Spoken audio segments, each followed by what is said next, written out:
तो hello students, welcome back to my YouTube channel commerce and math classes. और हम discussion कर रहे थे इंडेक्स नंबर के क्वेश्चन।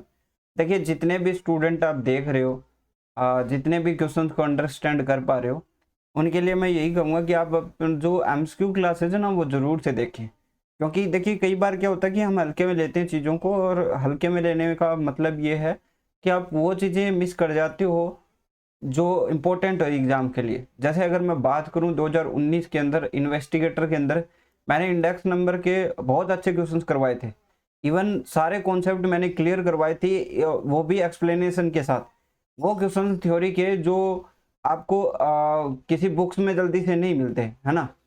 तो वो सारे क्वेश्चंस मैंने करवाए थे, और आप इन्वेस्टिगेटर का पेपर उठा के देखना, इंडेक्स नंबर के जो है अच्छे क्वेश्चन सीधे पुटअप हुए थे उसके अंदर।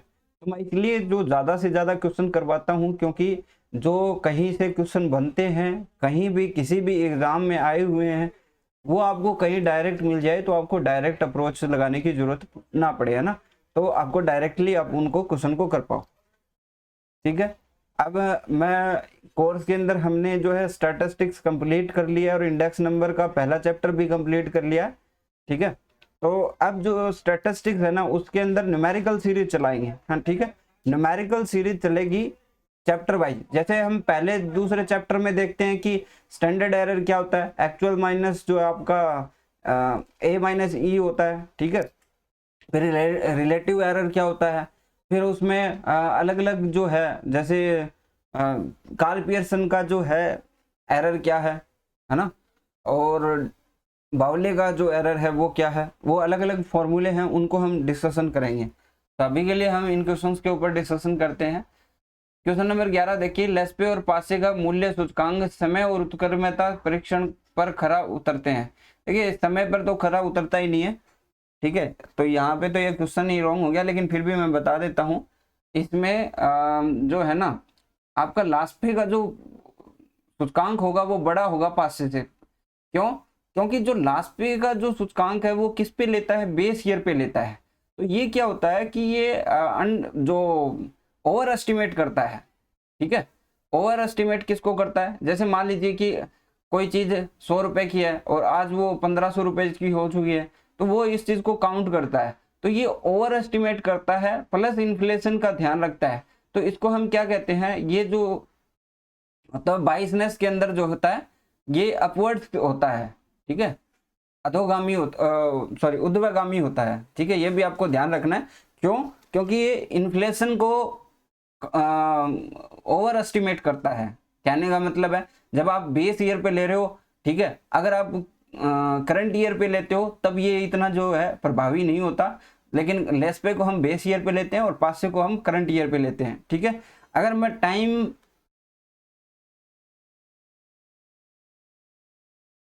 ठीक है, टाइम रिवर्सल की बात करूं तो ये किस किस को, देखिए लेस पे और पास से तो इसको संतुष्ट करते ही नहीं है, ये आप पहले से ही लिख लो।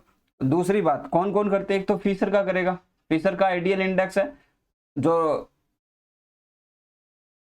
रिवर्सल जो टेस्ट है आपके टाइम और फैक्टर दोनों को स्पेसिफाई करता है। दूसरा जो है आपका एजवर्थ और मार्शल और एजवर्थ के फॉर्मूले हैं, वो भी इसको स्पेसिफाई करते हैं।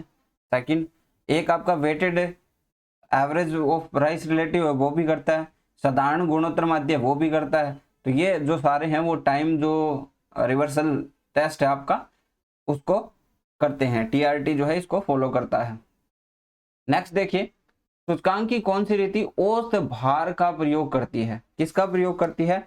औसत भार का प्रयोग करती है। तो हम बात करें तो ये जो केली की रीति है, ये किसका प्रयोग करती है? औसत भार का प्रयोग करती है। जब हम देखते हैं Q, तो इसको हम कैसे निकालते हैं? Q1 प्लस Q0 बटे Y2 निकालते हैं। जब हम P01 निकालते हैं तो इसमें क्या फॉर्मूला लगाते हैं? P1 इंटू क्यू और सिग्मा P0, ठीक है, इंटू 100, यही तो लगाते हैं। तो केली का जो फॉर्मूला है वो औसत वेटेज का प्रयोग करता है।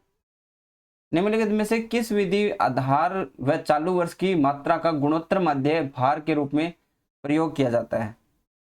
ठीक है।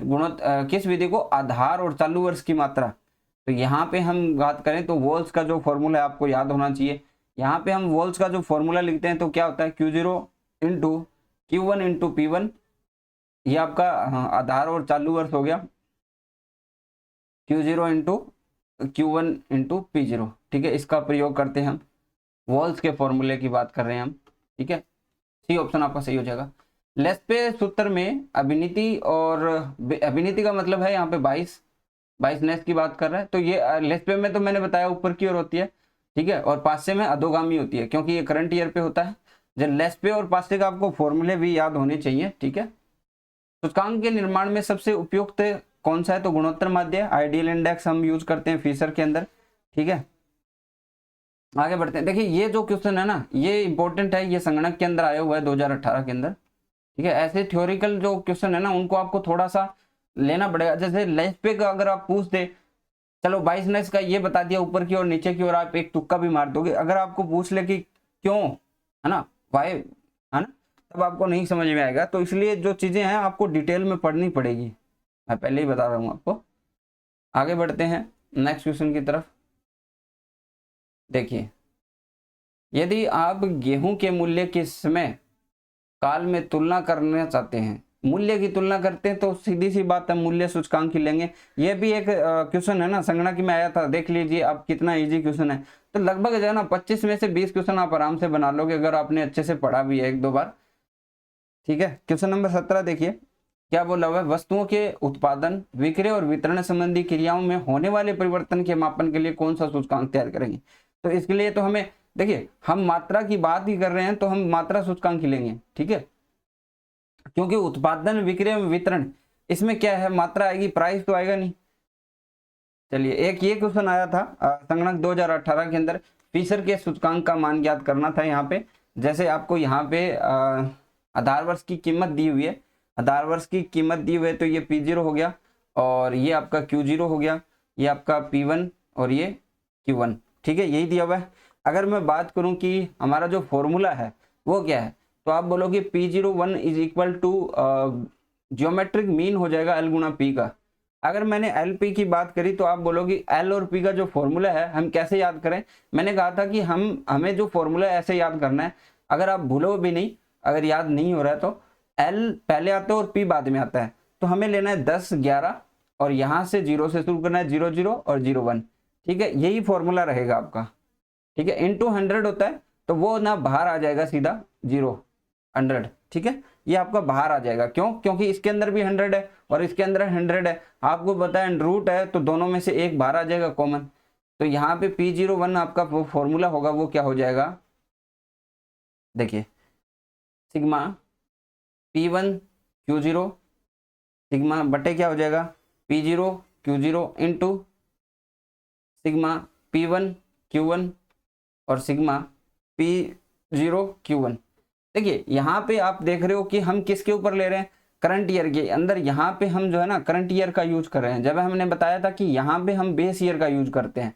इसलिए जो लेस्पे का होता है ना, वो क्या करता है, इन्फ्लेशन को ओवर एस्टिमेट करता है। इन्फ्लेशन को ओवर एस्टिमेट कैसे, जैसे करंट ईयर में लेंगे तो हम करंट प्राइस लेंगे, और बेस ईयर में लेंगे तो आपको दिखेगा कि वो बेस ईयर से जो है आपकी इन्फ्लेशन काउंट हो जाती है। जैसे आज कोई वस्तु महंगी है तो बेस ईयर के हिसाब से वो और ज्यादा एस्टिमेट होती है ना, ठीक है। इसको हम सोल्व आउट करते हैं। देखिए, इरेज करना पड़ेगा पहले, हमें यहाँ पे क्रिएट करनी पड़ेगी जगह।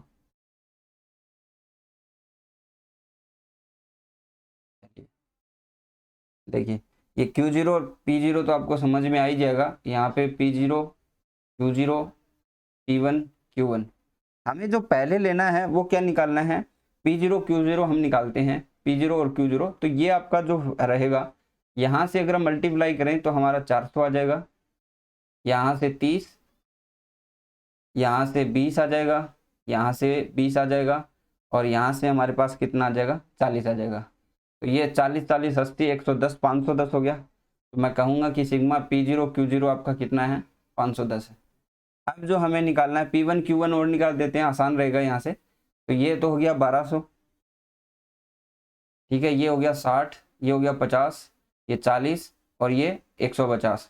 तो 150 और 200 हो गया, 200 और ये 300, 300 और 1500 हो गया, ठीक है, तो सिग्मा P1 Q1 तो हमने निकाल लिया 1500। ठीक बात है, यहाँ से हम क्लियर कर देते हैं इसको थोड़ा सा फिर से। जो हमें डेटा निकाल लिया उसको हमें ज़रूरत नहीं है। आगे हम बात करते हैं कि हमें निकालना है P0 और Q1। P0 Q1 चाहिएगा हमें, P0 Q1। इसको हम करेंगे तो ये 480 हो जाएगा, यहाँ से हम करेंगे तो 20 हो जाएगा, यहाँ से करेंगे 25 हो जाएगा, 8 दूनी 16 और 30 एकम 30। तो देखिए ये तो 500 हो गया, 500 और 25 और 30 55, 555 और 16 571। तो सिग्मा P0 Q1 हमने निकाल लिया 571। ठीक है, एक चीज़ और निकालनी है हमें, सारा ही क्लियर हो गया ये तो। ठीक है, एक चीज़ निकालनी है उसकी हम बात करते हैं। वो क्या निकालनी है हमें, P1, P1 क्या यहाँ पे है, ये रहा P1 और क्या है Q0, P1 Q0। तो ये Q0 है, इनको करना है। 1000 हो गया, ये 90 हो गया, ये 40 और ये 50 और ये 200। ठीक है, तो 1000 और 200 1200, तो ये हो गया, और 1200 1380 हो जाएगा सिग्मा P1 Q0। ये आपका 1380। देखिए एक्चुअल में एग्जाम में आया हुआ क्वेश्चन है संगणक 2018 के अंदर, तो आपको ऐसे सोल्व करना पड़ेगा, कोई बड़ी चीज़ नहीं है। और आपको इससे भी बड़ा क्वेश्चन दे दे तो भी आपको सोल्व करना है, क्योंकि वहाँ पे आपको टाइम रहेगा और आपसे पूछेगा ये क्वेश्चन, क्योंकि इंडेक्स नंबर में प्रैक्टिकल न्यूमेरिकल क्वेश्चन बनने के चांसेस रहते हैं। ठीक है, यहाँ से हम कर लेंगे अब इनकी कैलकुलेशन। हमारा क्या हो जाएगा, 1380 बटे 510 हो जाएगा, और दूसरा इंटू करके हम क्या कर देंगे, जो हमारी वैल्यूज है 1500 बटे 571 इंटू 100। इनको सोल्व कर लेना। अब देखिए जैसे बात करें हम, यहाँ पे आपका जो मल्टीप्लाई हो रहा है वो 570 से आसपास हो रहा है। जैसे अगर मैं इसको 570 मान लूँ तो 0 से 0 कट जाएगा, 150 बटे 57 आएगा, और यहाँ से हम 0 करें तो 138 बटे 51 आएगा। तो इसकी वैल्यू ना वो ज़्यादा आएगी, एल की वैल्यू क्या आएगी, ज़्यादा आएगी। ठीक है, इसको सोल्व कर लेना, 266.7 आएगा इसका आंसर। आगे बढ़ते हैं, डॉर्बी से हम बावले का सूचकांक क्या होगा। देखिए अगर आपको एल और पी का ज्ञात है तो आप लगभग फॉर्मूले आपको याद हो जाएंगे। क्यों, देखिए एल और पी से हम क्या निकाल ले, एल गुणा पी, ये तो हो गया आपका किसका, ये फॉर्मूला हो गया फीचर का, और एल और पी का मैंने आपको याद करवाई दिया है। अब डॉर्बिस का निकालोगे, डॉब्रिस और ये बाउले का जो निकालोगे, उसके लिए आपको क्या करना है, बस इनका जो है ना 1/2 करना है। जैसे ये एल प्लस पी है ना, इनका क्या करना है, आप औसत मान लीजिए, एवरेज मान लीजिए, या 1/2 इंटू क्या कर लीजिए, एल प्लस पी कर लीजिए, बस यही आपको करना है सिंपली। ठीक है, तो डी ऑप्शन आपका सही हो जाएगा। आगे बढ़ते हैं, आगे पूछा हुआ है लास्पेर का सूत्र क्या हुआ। तो लास्पेर का तो मैंने आपको याद करवाई दिया, एल पहले आता है तो 10 और 0 0, अगर पी का पूछेगा 11 और 0 1। ठीक है, तो हम आगे देखते हैं। देखिए क्या बताया था मैंने, 10 देखना है पहले आपको, 11 है, ये तो कट ही जाएगा, 11 है। ठीक है, ये 10 है, 0 0 भी है, तो सी आंसर आप लोग सही कर दोगे। इंटू 100 देख लेना पहले, ये 10 है, कट जाएगा। पासे की बात करें तो 11 आएगा, तो ऊपर तो हमें 11 ही रखना है, ये 10 है, ये कट जाएगा, ये भी कट जाएगा। अगर हम यहाँ पे बात करें तो नीचे आपको 0 0 दिख रहा है, 0 1 देखना आपको, क्लियर है। फीचर की बात करें तो एल गुणा पी का जो है आपका गुणोत्तर माध्य होता है। यहाँ पे हम देख लेते हैं फीचर का भी। पहले मैं बात करूं, यहाँ पे 10 11 0 0 दे रखा है, लेकिन 1/2 दे रखा है, ये डॉर्बिस का फॉर्मूला है। अगर हम इसकी बात करते हैं तो यहाँ पे देखिए 10 11 0 0 1, और ये आपका करेक्ट फॉर्मूला है, इंटू 100 भी दे रखा है। ठीक है, अगर हम एक और फॉर्मूला आता है हमारे मार्शल और एजवर्थ का, उसमें आपको कहीं पे दिखा है नहीं क्वेश्चन के अंदर, क्योंकि उसके अंदर क्वेश्चन अभी तक आया नहीं है।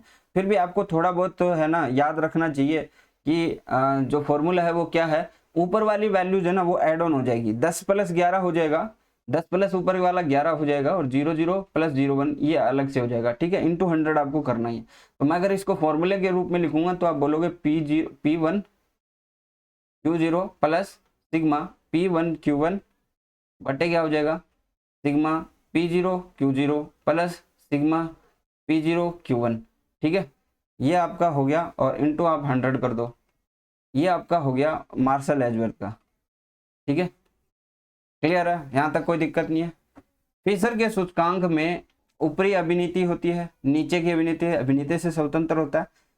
देखिए यहाँ पे जो है ये फिशर का आइडियल इंडेक्स है। ठीक है, फिशर का जो सूचकांक है वो किसी भी प्रकार की अभिनीति या पक्षपात में नहीं होता, अभिनीति से बिल्कुल क्या होता है, स्वतंत्र होता है।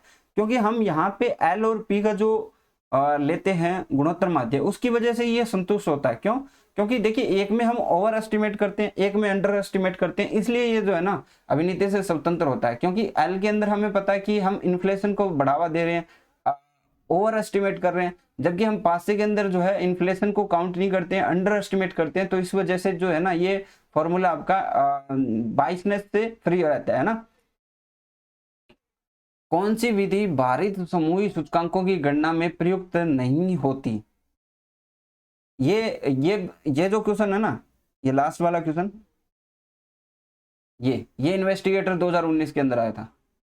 मैंने इतनी अच्छे से थ्योरी करवाई थी, डायरेक्टली क्वेश्चन पुट अप हुए, 2019 के अंदर आया ये क्वेश्चन।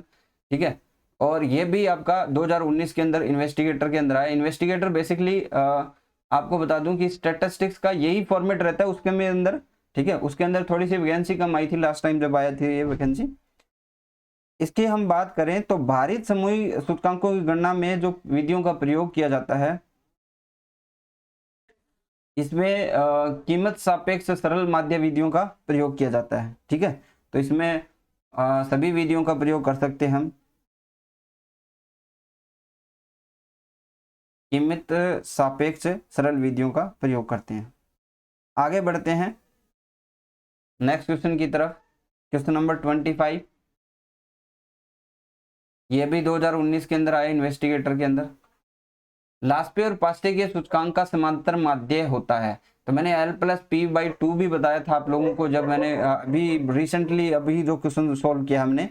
ठीक है, डॉर्बिस और बावले का अंदर मैंने कहा था कि इसका जो है 1/2 भी कर सकते हैं और समांतर माध्य भी। डॉर्बिस और बावले का कीमत सूचकांक होता है। ये देखिए ये भी क्वेश्चन पूछा हुआ है, संगणक 2021 के अंदर पूछा हुआ है। अब देखिए मैं जो चीजें बता रहा हूँ, आप बाहर कुछ भी नहीं आता, पेपर उठा के दीजिए कि उतनी ही चीजें हमें पढ़नी है, सिंपली उतनी ही चीजें हमें पढ़नी है।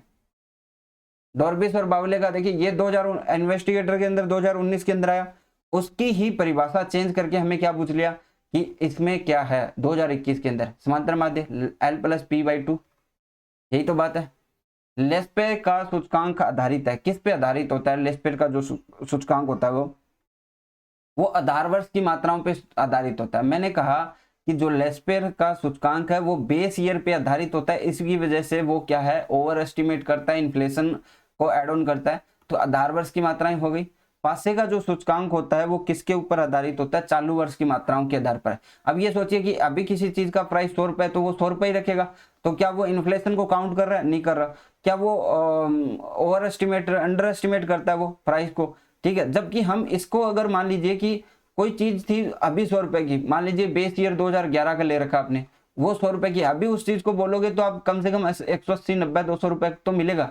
तो ये क्या करेगा कि इन्फ्लेशन को काउंट करेगा कि महंगाई कितनी बढ़ी है, और एक प्राइस को भी क्या कर सकता है, ओवर एस्टिमेट कर सकता है कि आपने कुछ ज्यादा लिया है। तो इस वजह से आप समझ गए होंगे कि ये आधार वर्ष की मात्राओं पे होता है, इसलिए इसमें बाइसनेस जो रहेगी वो ऊर्ध्वगामी रहेगी, और जो पासे के अंदर जो रहेगी वो अधोगामी रहेगी। और फिशर जो है इनको दोनों को लेता है, इसलिए इक्वालिटी के हिसाब से वो क्या हो जाता है, फ्री हो जाता है। क्वेश्चन नंबर 29, फिशर का सूचकांक में भार माना गया है। किसको भार माना गया है? देखिए फिशर का जो सूचकांक निर्माण है वो Q0 तथा Q1 प्रचलित मात्रा Q1 को क्रम से भार देता है, इक्वल देता है, तो इसमें से कोई भी नहीं हो जाएगा। ठीक है, इसमें दोनों का भार रहता है। आगे देखते हैं, फिशर का आदर्श सूचकांक सूत्र के संबंध में कौन सा कारण सही नहीं है? यहाँ पे यह सूत्र परिवर्तनशील भारों पर आधारित है, अभिनीति से स्वतंत्र होता है। यह बात तो मैंने अभी बता दी है ना कि ये अभिनीति से क्या होता है, स्वतंत्र होता है। ठीक है, यह समय उत्प्रेरणा और दोनों को क्या करता है, सफलता से करता है, तो यह भी बात सही है। इसमें भारांकित करने के पश्चात समांतर माध्य का, भारांकित करने के बाद समांतर माध्य का प्रयोग किया जाता है, तो ऐसा नहीं किया जाता। इसमें हम जो है ना गुणोत्तर माध्य का प्रयोग करते हैं। मैं एक बात मैं क्लियरली बोल दूं, देखिए आप 6,000 का कोर्स पढ़िए, 7,000 का पढ़िए, उससे कोई फर्क नहीं पड़ता। अगर आपने थ्योरी से अच्छे से पढ़ ली तो आप कहीं भी क्वेश्चन बना सकते हो, ठीक है, कहीं भी क्वेश्चन बना सकते हो, सिंपल। आगे बढ़ते हैं। वैसे तो 20 क्वेश्चन हो चुके हैं, ये ज़्यादा हो जाएगा, फिर एक क्वेश्चन और कर लेते हैं। ये भी इन्वेस्टिगेटर के अंदर आया हुआ था क्वेश्चन। मैंने कहा था ना, इन्वेस्टिगेटर के अंदर मैंने क्वेश्चंस करवाए थे और डिट्टो क्वेश्चन वहां पे आए थे और काफी अच्छा किया स्टूडेंट्स ने, ठीक है। चलिए, 2010 में 8,000 है। 2010 में जो उपभोक्ता कीमत सूचकांक था वो कितना था? 160 है। इसने बोला कि एक कर्मचारी का जो मासिक वेतन है वो 2010 में 8,000 है और 2010 में उपभोक्ता सूचकांक 160 है, जो कि बढ़ के 2019 में कितना हो गया? 200 रुपये हो गया। उसे कीमत क्षतिपूर्ति के रूप में दी जाती मासिक आय बढ़ानी चाहिए। आपने सुना होगा डीए नाम का कोई है ना, डियरनेस अलाउंस, महंगाई भत्ता मिलता है। वो किस वजह से मिलता है? इसी वजह से। देखिए कंडीशन समझिए कि 2010 में उपभोक्ता सूचकांक 160 था, प्राइस इंडेक्स, 2019 में वो 200 हो गया और कर्मचारी का वेतन 2010 में 8,000 था, तो उस हिसाब से उसे कितना एक्स्ट्रा अमाउंट मिलना चाहिए, सिंपल सी भाषा में। तो आप बोलोगे कि 8,000 था तब जो आपका प्राइस इंडेक्स था वो 160 ही था, अभी 200 हो गया, तो उसके हिसाब से आपकी जो अमाउंट बनती है वो कितनी बनेगी, ठीक है। तो यहाँ से हम काटें तो देखिए 1 0 से 1 0 कट जाएगा, 16 दूनी 8 होता है, तो यहाँ से 2 हो गया, ये 50 हो गया। एक मिनट, 8,000 बटे 160 इंटू 200, 40 से काटे तो 5 और ये 4, 4 से काटेंगे तो कितना आ जाएगा? 20 आ जाएगा। 20 5 कितना हो गया? ये 10,000 हो गया, ठीक है। अब जो इसका जो वेतन होना चाहिए वो कितना होना चाहिए? 10,000 होना चाहिए। ऐसे ही सरकार काउंट करती है, आपका वेतन जो है ना वो ऐसे ही बढ़ता है, इस वजह से बढ़ता है। जो डीए मिलता है आपको वो इसी तरह बढ़ता है, क्योंकि इन्फ्लेशन रेट जैसे बढ़ती है उसी हिसाब से इसका बढ़ाया जाता है। तो अभी आपको 8,000 मिल रहा है, मिलना चाहिए 10,000, आपको कंपनसेशन कितने का मिलेगा? 2,000 का मिलेगा, ठीक है। आज यहीं पे रखते हैं। 21 क्वेश्चन मैंने आप लोगों को करवाए हैं। नेक्स्ट क्लास के अंदर इसको जो है चैप्टर को कंप्लीट कर देंगे। हमारे जो है 20 क्वेश्चन और बचे हैं, 51 क्वेश्चन हम लोग करेंगे। देखिए मैं अभी तो बेसिक क्वेश्चन करवा रहा हूँ, फिर आपको डिटेल से करवाऊंगा, जहाँ से आपको एक भी क्वेश्चन बीच में जो है मिस नहीं होगा थ्योरी से। और जिस भी स्टूडेंट को कोर्स वगैरह लेना है, नीचे डिस्क्रिप्शन में लिंक मिल जाएगी, ठीक है। आज के लिए बस इतना ही, थैंक यू।